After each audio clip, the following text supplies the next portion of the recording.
மல்டிடெக்ல இருந்து சாந்தி பேசுறேங்க. இப்போ நம்ம இன்ஸ்கர்ட் கட் பண்ணி வச்சிருந்தோம். இப்போ அந்த ஸ்டிச்சிங் வீடியோ பார்க்குறோம். நம்ம வாங்க எப்படி ஸ்டிச் பண்ணலான்னு பார்க்கலாம். இப்போ பாருங்க, நம்ம இதில் 8 பார்ட் இருக்குது. இதை வச்சுட்டு முதல்ல நம்ம பெல்ட்டுக்கு 2 துண்டாக வெட்டியிருந்தோம் இல்லையா, அதை ஜாயின் பண்ணிடலாம். இந்த சின்னது ஒன்று, பெருசு ஒன்று, இது ரெண்டையும் நம்ம ஜாயின் பண்ணி வச்சிடலாம். இல்லைன்னா தைக்கும்போது ஏதாவது ஒரு பார்ட் மிஸ் ஆகிடும் சின்னதாக இருந்ததுன்னா. பாருங்க, இங்கே கேப் நம்ம எப்பவும் போல் மிஷினில் தைச்சி பார்த்துட்டு தான் தைக்கணும். இந்த துணி பாருங்கள், இது பிளாக் கலர். நான் பிளாக் கலர் த்ரெட்டு தான் போட்டிருக்கேன். ஏன்னா இது நம்ம உடுத்துறதுக்காக போடுறது.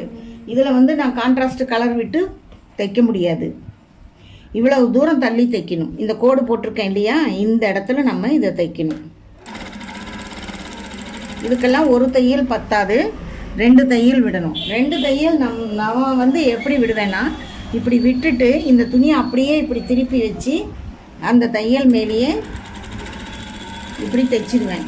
இது black colour thread, black colour துணி, அதனால் உங்களுக்கு தெரியாது. பாருங்கள், தையல் இங்கே இருக்குது, இங்கே இருக்குது.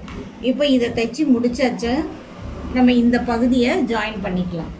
இதில் நான் ஏற்கனவே சொன்ன மாதிரி என்ன பண்ணணும், 4 சிங்கிள் பீஸ் இருக்குது, அதை தனியாக எடுத்து வச்சுக்கலாம். 2 டபுள் பீஸ் இருக்குது, அதில் ஒரு பீஸ் எடுத்து வச்சுட்டு ஒரு பீஸை 2ஆக பிரிச்சுக்கலாம். இந்த மடிப்பு வருது பாருங்கள், இந்த மடிப்பு மேல் பக்கமாக வந்தால் தான் இது மேல் பகுதி. இது ரெண்டும் ஒரே மாதிரி இருக்கிறதுனால உள்பகுதி மேல் பகுதி டக்குன்னு கண்டுபிடிக்க முடியாது. இந்த மடிப்பு இப்படி வருது பாருங்கள், இதுதான் மேல் பகுதி. இப்படி குழிவாக வந்ததுன்னா இது உள்பகுதி. நம்ம இதை ஒரு இதை பிரிச்சுட்டு இப்படி மேல் பகுதியும் வச்சுக்கலாம். இதுலேயுமே நமக்கு மேல் பகுதி உள்பகுதி தெரியாது. இந்த 2 துணியை எடுத்து வச்சுக்கலாம். இப்படி 2 துணியை எடுத்து கொடுக்கும்போது 4ஆக இப்படி தானே மடித்து போட்டு வெட்டணும். மேலே இருக்கிறது மேல் பகுதி, உள்ளே இருக்கிறது உள்பகுதி. அதனால் நம்ம இதை இப்படி இன்ட்டு மார்க் இப்படி தூக்கி விட்டு போட்டுட்டு ஒரு துணி எடுத்து, இது மேல் பகுதி, இது மேல் பகுதி, இது உள்பகுதி. இந்த மேல் பகுதியையும் மேல் பகுதியையும் ஒன்றா வச்சு இப்படி ஒன்றா வச்சுக்கணும். இந்த கிராஸ் வருது பாருங்க, அந்த கிராஸும் இந்த கிராஸும், இதில் ஒரு கிராஸ், இந்த இதுலேயும் கிராஸ் தான் வரும், இதுலேயும் கிராஸ் தான் வரும். அந்த கிராஸையும் வச்சு தைக்கணும். ஸ்ட்ரைட் துணி வச்சு தைக்கக்கூடாது. இப்படி வச்சுட்டு திருப்பிக்கணும். ஒரு இதுக்கு வைக்கும்போது மேலே வரும் அந்த சிங்கிள் துணி, இன்னொரு சைடு வைக்கும்போது கீழே வரும். இதுலேயும் பாருங்கள், நம்ம இந்த அளவுக்கு கேப் விட்டு தான் தைக்கணும். நான் உங்களுக்கு தெரியணுங்கிறதுக்காக ஒயிட் கலரில் கோடு மட்டும் போட்டு காட்டுறேன். ஆனால் நம்ம தைக்கிறது அங்கே தான் கிராஸாக தைச்சிட்டு வரணும். இதை கட் பண்ணி எடுத்துடலாம். இந்த 2 துணியையும் சமமாக பிடிச்சி இப்படி சமமாக பிடிச்சிக்கோங்க. ஏறத்தாழ இருக்கக்கூடாது, கரெக்டாக இருக்கணும். இது 2ம் இப்படி முன்ன பின்ன இருந்ததுனாக்கா நல்லா இருக்காது, வித்தியாசம் வந்துடும். இப்படி சமமாக வச்சு அதே அளவு, உங்களுக்கு ஏற்கனவே நான் சொல்லியிருக்கேன், இதுக்கு பேர் நீடில் பிளேட்டு. இந்த நீடில் பிளேட்டில் 1/4, அரை, 3/4, 1ன்னு நம்பர் போட்டு கோடு போட்டிருக்கோம். அது சில மிஷினில் இருக்கும், சில மிஷினில் இருக்காது, சில மிஷினில் அழிஞ்சு போயிருக்கும். நான் இதில் இருக்குது. அந்த துணி அந்த 1/2 இன்ச் லைனை தொட்டுக்கிட்டு இருக்கு. அந்த அளவு வச்சு அதை ஃபாலோ பண்ணணும். நம்ம கடைசி வரையும் துணி அதுக்கு உள்ளேயும் போகக்கூடாது, வெளியவும் போகக்கூடாது. அதை நம்ம கவனித்து தைக்கணும். எல்லா இடத்துக்குமே 2 தையல்.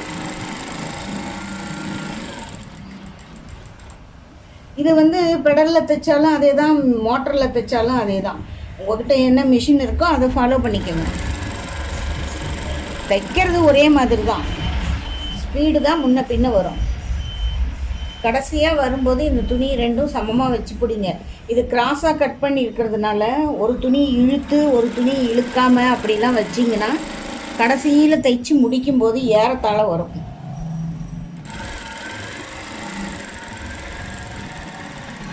இது மாதிரி தைச்சிட்டு இதுக்கு அப்படியே இன்னொரு தையல் போடணுன்னா இதை என்ன பண்ணணும், இதை அப்படியே திருப்பிக்கோங்க. திருப்பிட்டு இதை குத்துரை தூக்கி இதை வச்சுட்டு அந்த தையல் பாருங்கள் இங்கே இருக்குது, அது மேலேயே வர்ற மாதிரி இன்னொரு தையல் கண்டிப்பாக இன்ஸ்கர்ட்டுக்கு 2 தையல் போடுங்க, இல்லைன்னா நிற்காது. உங்களுக்கு ஓவர்லாக் வேணும்னாலும் வெளியில் கொடுத்தீங்கன்னா ஒரு 20 ரூபா 30 ரூபா கொடுத்தீங்கன்னா ஓவர்லாக் போட்டு கொடுத்துருவாங்க. எப்படி போட்டாலும் நீங்கள் 2 தையல் தான் தைக்கணும், அப்போ தான் அது ஸ்ட்ராங்காக நிற்கும். நம்ம கடையில் வாங்கிட்டு வந்தாலே ஒரு தையல் விட்டு தானே தைக்கிறோம் உடுத்தும்போது. இப்போ நம்ம இதை முடிச்சிட்டோமா, இன்னொரு சைடும் அதே மாதிரி வச்சு தைக்கணும். இப்போ பாருங்கள், இது நேர் பீஸு, இது கிராஸும் வச்சதுனால தான் உங்களுக்கு சரியாக வந்தது. நேர் பீஸ் வச்சிங்கன்னா சரியாக வராது, இப்படி வந்துருச்சு. இதே மாதிரி இன்னொரு சிங்கிள் பீஸை இந்த பக்கம் வச்சு தைக்கணும். அதே மாதிரி கிராஸும் ஒன்றா இப்படி வச்சு இப்படி வச்சு இப்போ நம்ம முதல்ல தைக்கும்போது இந்த சிங்கிள் பீஸை இந்த பெரிய பீஸுக்கு அடியில் வச்சுட்டு தைச்சோம். இப்போ பாருங்கள் மேலே வரும். முதல்ல அந்த பெரிய பீஸ் மேலே வந்தது, இப்போது அந்த சிங்கிள் பீஸ் மேலே வரும் பாருங்கள், இப்படி மேலே வரும். அதே மாதிரி இதுக்கும் 2 தையல் விடலாம்.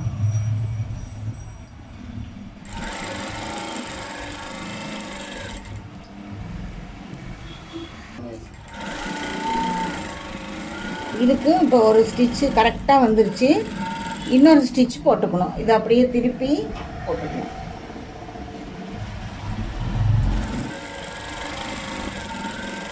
இப்படி 2 தையல் விட்டாச்சு. இப்போ மேல் பகுதி, இடுப்போட மேல் பகுதி, இது கீழ்ப்பகுதி.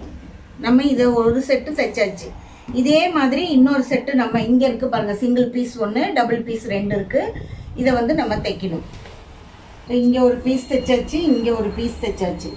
அதாவது நடுவில் பாருங்கள், இது டபுள் பீஸு, இது சிங்கிள் பீஸு, இது சிங்கிள் பீஸ். அதே மாதிரி இதையும் தைச்சிருக்கேன். இதில் 2 பார்ட்டாக தைச்சிருக்கோம். இதில் உள்ள மேல் பகுதியும் இதில் உள்ள மேல் பகுதியும் இப்படி ஒன்றா வச்சு ஒரு சைடு மட்டும் ஜாயின் பண்ணிடலாம். அப்புறம் இன்னொரு சைடு ஜாயின் பண்ணுறதுக்கு முன்னாடி பெல்ட் ஜாயின் பண்ணணும், கீழே மடித்து தைக்கணும். அதெல்லாம் முடிச்சுட்டு இன்னொரு சைடு ஜாயின் பண்ணலாம். இது அதே அளவுக்கு தான். இது ஸ்ட்ரெயிட் பீஸ், அதாவது நேராக இருக்கும், 2 பக்கமுமே நேராக இருக்கும். இதில் இன்னொரு டவுட்டு நான் கட்டிங் பண்ணும்போதே சொல்லணும்னு நினச்சேன், அது தவறி போச்சு. 7 பார்ட் பாவாடை தைக்கணுன்னா நான் 7 அந்த சுற்றளவு எடுத்து நம்ம 7ஆக டிவைட் பண்ணி 7ஆல் வகுத்து நம்ம போட்டுக்கலான்னு சொன்னேன் இல்லையா. எப்படி போட்டாலுமே ஒரு பீஸுக்கு ஜாயிண்டிங் ஒத்தே வராது. ஒரு பக்கம் நேர் பீஸு, ஒரு பக்கம் கிராஸ் பீஸு. இந்த இன்ஸ்கர்ட்டோட மெஷர்மெண்ட்டு அதுதான். அப்போது நம்ம 7 பீஸ் வைக்கும்போது 2 பீஸ் கிராஸும் நேரும் மாறி வரும், அது ஜாயிண்டே ஆகாது. அதனால் 7 பார்ட் பாவாடைங்கிறது சாத்தியமில்லாத ஒரு அளவு. ஸ்ட்ரெயிட் கட்டிங் 8 பார்ட்டு இல்லைன்னா 6 பார்ட், நான் சொன்ன மாதிரி அதுதான் வரும் கரெக்டாக. அதை எல்லாருமே நல்லா புரிஞ்சுக்கோங்க. 7 பார்ட் பாவாடைங்கிறது சாத்தியமில்லாத ஒரு அளவு. 8 பார்ட்டு 6 பார்ட், இதுதான் நல்லா கவனம் வச்சுக்கோங்க. இப்போ இதுக்கு 2வது தையல் போடுறோம். இதை போட்டுட்டு நம்ம கீழே மடித்து தைக்கிறது எப்படின்னு பார்க்கலாம். இப்போ பாருங்கள், எல்லாமே நம்ம ஜாயின் பண்ணிட்டோம். உங்களுக்கு இதை இப்போது நம்ம கீழே ஃபஸ்ட்டு மடித்து தைக்கலாம். முதல்ல இந்த இடுப்பை இப்படி 2ஆக மடித்து இப்படி பிடிச்சிக்கலாம். இது இவ்வளோ பெருசு இருக்கு, நமக்கு இவ்வளோ பெருசு தேவையா, இது ரொம்ப பெருசாக இருக்கிற மாதிரி இருக்கேன்னு உங்களுக்கு தோணும். ஆனால் துணி 1 மீட்டருக்கு அப்படியே அரவுண்டு 6 இன்ச்சஸ் சுருங்கி போகும். அதனால் உங்களுக்கு அந்த அளவு 2 தடவை துணியை இப்படி மறுபடியும் ஃபோல்ட் பண்ணி இப்படி பிடிச்சிக்கோங்க. பிடிச்சிட்டு கீழே இருக்கிற துணியெல்லாம் இப்படி சமமாக பிடிச்சிக்கோங்க. பிடிச்சிட்டு இப்படி வச்சு பார்த்தீங்கன்னா பாருங்கள், நமக்கு இங்கே ஏறத்தாழ தான் இருக்கும். ஏன்னா நம்ம நேராக தானே கோடு போட்டு வெட்டியிருக்கோம். இதை நம்ம அந்த துணி இருக்கிற மாதிரியே மடிச்சுக்கணும். 4ஆக இப்படி மடித்து 4ஆக மடிச்சிக்கங்க போதும். இப்படி வச்சு பாருங்கள் தெரியும், இப்படி கிராஸ் இருக்குது. இந்த கிராஸை நம்ம நேர் பண்ணிக்கணும். நீளமான ஸ்கேலு இல்லைன்னா டேப்பு வச்சு இப்படி வச்சு கோடு போட்டுக்கோங்க. இல்லைன்னா நமக்கு தைக்கும்போது நமக்கு இந்த இடத்துல ஒரு மாதிரி மடித்து வரும், இருந்தாலும் தைச்சிடலாம். தைச்சி முடிச்சுட்டு நம்ம உடுத்தும்போது நமக்கு கன்வீனியண்ட்டாக இருக்காது.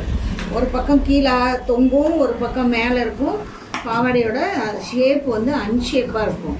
இதை இப்படி கட் பண்ணிடணும், எல்லா துணியும் சேர்த்து. இப்போ 4ஆக மடித்து போட்டிருக்கோம். நம்ம ஏன்னா கிராஸு நேருன்னு ஜாயின் பண்ணும்போது அந்த கிராஸாக இருக்கிற பகுதியில் வந்து நமக்கு எக்ஸ்ட்ரா துணி இருக்கும். இப்போ அதை நம்ம கட் பண்ணிட்டோம்னா தான் நேராக வரும்.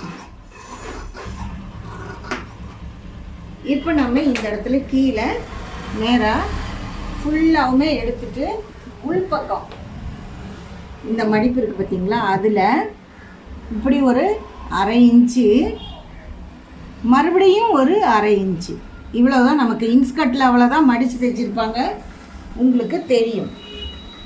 இப்போ இந்த இன்ஸ்கர்ட்டில் நம்ம வந்து ஒரு சின்ன ஆல்ட்ரு பண்ணலாம். என்னென்னா, இப்படி தைச்சிட்டு நம்ம பிளாக் கலர் நூல்லையே தைக்கிறத விட கொஞ்சம் கலர் மாற்றி தைக்கலாம். இது மாதிரி ஒரு நூல் எடுத்துக்கோங்க. இந்த நூல் இது வந்து உள்ளன் நூல். இந்த மாதிரி உள்ளன் நூல் எடுத்துக்கிட்டாலும் சரி, எம்ப்ராய்டிங் நூல் இருக்குது, எம்ப்ராய்டிங் நூலுன்னா ஹேண்ட் எம்ப்ராய்டரி நூல், அது எடுத்துக்கிட்டாலும் சரி. இந்த மிஷினுக்கு போடுற, நம்ம எந்த மிஷினில் தைக்கிறோமோ அந்த மிஷினுக்கு போடுற பாபினில் இப்படி கையில் கொஞ்சம் ரொம்ப டைட்டாகவும் இல்லாமல் ரொம்ப லூஸாகவும் இல்லாமல் கையிலேயே ஒரு பாபின், ஒரு 2-3 பாபின் சுற்றிக்கோங்க. ஒரு பாபின் சுற்றின ஃபுல்லாக ஒரு பாபின் சுற்றினாக்கா பாதிக்கு தான் வரும். அதனால் 2 பாபினுக்கு சுற்றிக்கோங்க. இப்படி சுற்றிட்டு இப்போ இந்த கேஸில் இந்த பாபினை நம்ம அந்த நூல் போட்ட பாபின் போடுற மாதிரியே இந்த பாபினை இப்படி போட்டுருங்க. நிறைய சுற்றுனீங்கனாலும் உள்ளே பூதாது. இப்படி போட்டுட்டு இதில் இப்படி எடுத்துக்கோங்க. இப்படி எடுக்கும்போது இந்த இடத்துல கரெக்டாக லூஸாக இந்த மாதிரி வர்றதுக்கு இங்கே ஒரு ஸ்க்ரூ இருக்குது பாருங்கள். இங்கே 2 ஸ்க்ரூ இருக்கும். இந்த சின்னதை ஒன்றும் பண்ணக்கூடாது. இந்த பெரிய ஸ்க்ரூவை லைட்டாக இப்படி லூஸ் பண்ணிங்கன்னா இது உள்ளே வந்துடும். அப்புறம் நம்ம வந்து போட்டுக்கலாம். இப்படி இழுத்து பாருங்கள், கரெக்டாக அந்த நூல் வர்ற மாதிரியே வரணும். அப்போ தான் அது கரெக்டாக இருக்கும். இப்போ நம்ம அதை மிஷினில் போட்டுக்கலாம். எப்பவும் போல் நம்ம மிஷினில் போடுறோம்ல, அந்த பாபின் போடுவோம்ல, அதே மாதிரியே இந்த கேஸ் போட்டுக்கலாம். இப்போ இந்த கேஸை நம்ம இதில் போட்டுக்கலாம். அது வந்துடும். இப்படி லைட்டாக சுற்றி எடுத்தோம்னா மேலே வந்துடும். பாருங்கள், வந்துருச்சு. இதை எடுத்துக்கலாம். மேலே வந்து நம்ம அதே நூல் தான் போட்டிருக்கோம், கீழே தான் நம்ம பாபினில் தான் அந்த நூலை வச்சுருக்கோம். அது எதுக்குன்னு இப்போ காட்டுறேன் பாருங்கள். இப்போ நம்ம மடிச்சுட்டு உள்பக்கமாக இங்கே தைக்க போகிறோம். எங்கே நம்ம இந்த ஓரத்தில், இந்த மடிப்பு இருக்குது இல்லையா, இந்த ஓரத்தில் தைக்க போகிறோம். நான் ஒயிட் கலர் நூல் போட்டிருக்கேன்.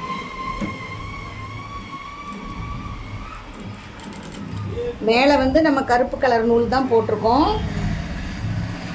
எப்பவும் போல் நம்ம சிம்மிக்கு மடித்து தைச்ச மாதிரி தான் இப்படி தூரமாக பிடிச்சி மடிச்சிக்கணும். அந்த ஓரத்துலேயே இப்படி தைச்சிட்டு வாங்க. இப்படி தைச்சிங்கன்னா இந்த பக்கம் பிளாக் கலர் நூல், இது உள் சைடு பிளாக் கலர் நூல் தான் தெரியும். மேலே பாருங்கள், எம்ப்ராய்டிங் போட்ட மாதிரி உள்ளன் நூல் தெரியும். இது வந்து நம்ம உள்ளனில் தான் போடணுங்கிறது இல்லை. எம்ப்ராய்டிங் நூல் கலர் கலராக இருக்குது, அதுலேயும் போட்டுக்கலாம். இல்லை ஜரி நூலில் போடலாம், எதில் வேணாலும் போட்டுக்கலாம். நான் உங்களுக்கு நல்லா பளிச்சுன்னு தெரியணும். அதுவும் இல்லாமல் பிளாக் கலரில் எல்லோ கலர் போடலாம், பேரட் க்ரீன் போடலாம்.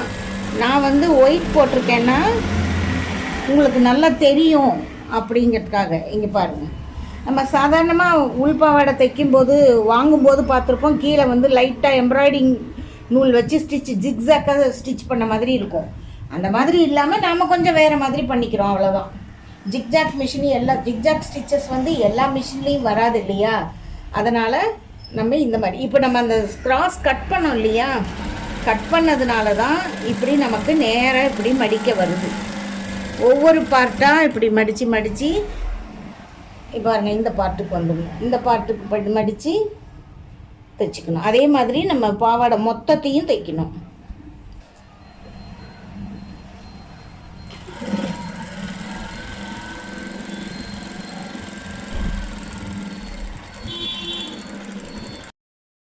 கீழ் பக்கம் தைச்சாச்சு.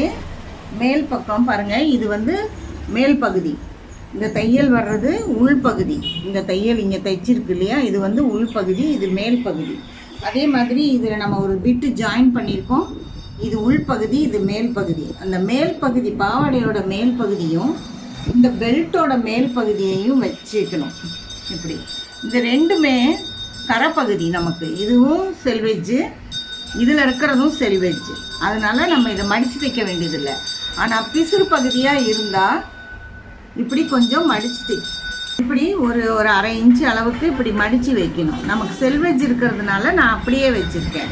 இப்படியே வச்சு நம்ம எப்பவும் போல் நான் உங்களுக்கு ஏற்கனவே சொன்ன மாதிரி ஒரு 1/4 இன்ச்சு இப்படி நம்ம தைக்கணும். பாவாடை பகுதி, பாவாடை வந்து கீழே இருக்குது, பெல்ட் வந்து மேல் பக்கம் இருக்குது. வச்சு அந்த 1/4 இன்ச்சிலேயே தைச்சிட்டு வரணும். ஒரே அளவாக தைங்க. இங்கேயும் அது மாதிரி தான் தைக்கணும். இங்கே பாருங்கள், இந்த இது வரையும் ஒரு பார்ட்டு, இந்த அளவு வந்து இங்கே இருக்குது ஜாயிண்ட்டு. இதோட இது வச்சுக்கோங்க, ஒவ்வொன்றா தைக்கணும். அப்போ தான் உங்களுக்கு அந்த அளவு வந்து நேராக வரும். இந்த ஒரு பகுதியை மட்டும் இது வரையும் தைங்க. அப்புறம் அடுத்தது நம்ம அந்த மடிப்பு வருது பாருங்கள் இந்த இடத்துல, அது வரையும் வச்சு ஒரு பகுதியாக தைச்சாதான் அந்த இது வந்து கரெக்டாக வரும். இந்த அளவு பாருங்கள், இதே அளவுக்கு தான் நம்ம தைச்சிருக்கோம், ஒரே அளவாக. உங்களுக்கு பிளாக் கலர் நூலுங்கிறதுனால அளவு தெரியாது அந்த இடம்னு சொல்லி நான் உங்களுக்கு ஒயிட் கலர் பென்சிலில் கோடு போட்டு காட்டுறேன். இப்போ இது ஃபுல்லாக அதே மாதிரி வச்சு 2 துணியும் சமமாக வச்சு தைக்கணும். இந்த கடைசிக்கு கொண்டு வந்து இதை வெட்டினோம்னா பிசுறு பகுதி ஆகிடும். அதனால் இதை அப்படியே மடித்து வச்சுருங்க. மீதி இருக்கிறத மடித்து வச்சுருங்க.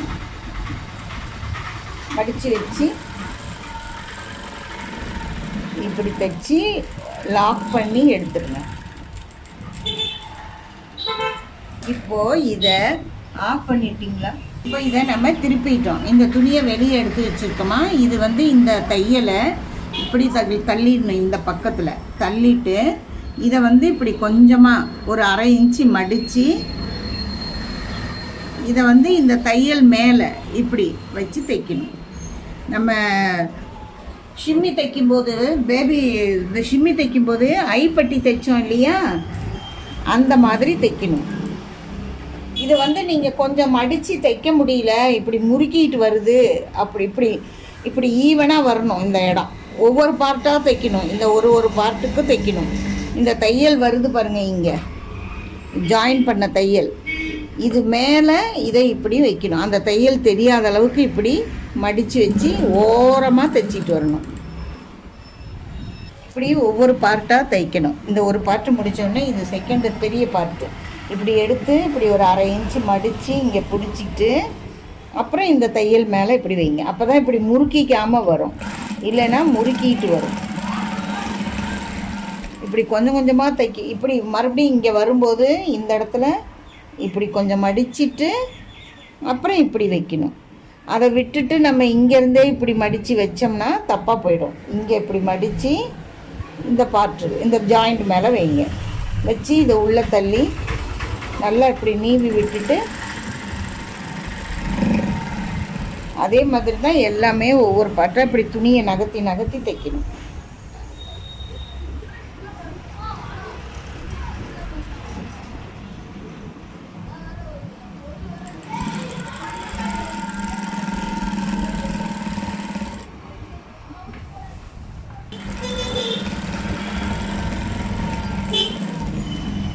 இங்கே முடிக்கும் போதும் இந்த அளவுக்கு மடித்து இதை இப்படி மடித்து வச்சு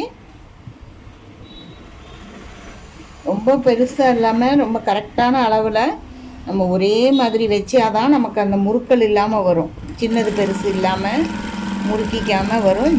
சைடு ஜாயின் பண்ணும்போது இது முடிக்கும்போது கண்டிப்பாக எப்படி பேக் ஸ்டிச் போட்டு தான் முடிக்கணும். இதில் வந்து பேக் ஸ்டிச் போடுறதுக்கு சாதா மிஷினில் நம்ம இந்த பின்னாடி இருக்கிற லிவரை தான் தூக்கி மேனுவலாக தான் பண்ணணும். அது இன்னொரு நாளைக்கு நான் பண்ணி சொல்லித்தரேன். இப்போ நம்ம இது ரெண்டையும் சைடில் ஜாயின் பண்ணிடணும். இப்படி ரெண்டாக மடித்து இடுப்புக்கிட்ட பிடிச்சிக்கோங்க. அதே மாதிரி கீழ் பக்கமும் பிடிச்சிக்கலாம். 2 துணியையும்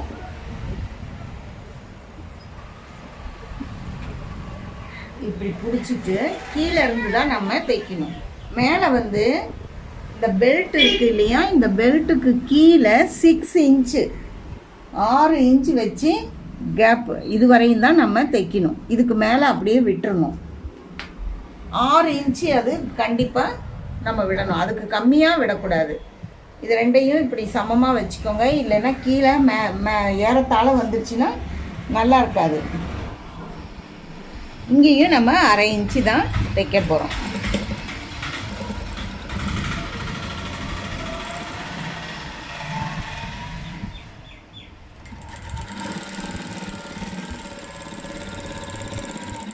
தைச்சிட்டோம். இந்த இடுப்பு பகுதியை இப்படி சமமாக வச்சு இந்த பகுதியை இப்படி பிடிச்சிக்கோங்க. பிடிச்சிக்கிட்டு இது வரையும் தைக்கணும். இந்த இடத்துல தைக்கும்போது வெளியே கொண்டு வரணும் நம்ம துணி தையலை. இப்படி வெளியே கொண்டு வந்து இப்படி லாக் பண்ணிடணும். இதுக்கு நம்ம 2 தையல் போடணும். அப்படியே இந்த துணியை திருப்பி வச்சு இன்னொரு தையல் போட்டுடலாம். நம்ம அப்படியே திருப்பி வச்சோம்னா நூல் கட் பண்ண வேண்டியதில்லை. இல்லை பரவாயில்ல, நான் நூல் கட் பண்ணியே தைச்சிக்கிறேன் அப்படின்னா நீங்கள் கட் பண்ணி திருப்பி வச்சு அதே மாதிரியே தைச்சிக்கலாம், ஒன்றும் தப்பு இல்லை. இப்போ நமக்கு இந்த பாவாடை முடிஞ்சிருச்சு. இதில் வந்து நாடா கோர்த்துட்டா அவ்வளவுதான். இப்போ நம்ம இதை திருப்பிட்டு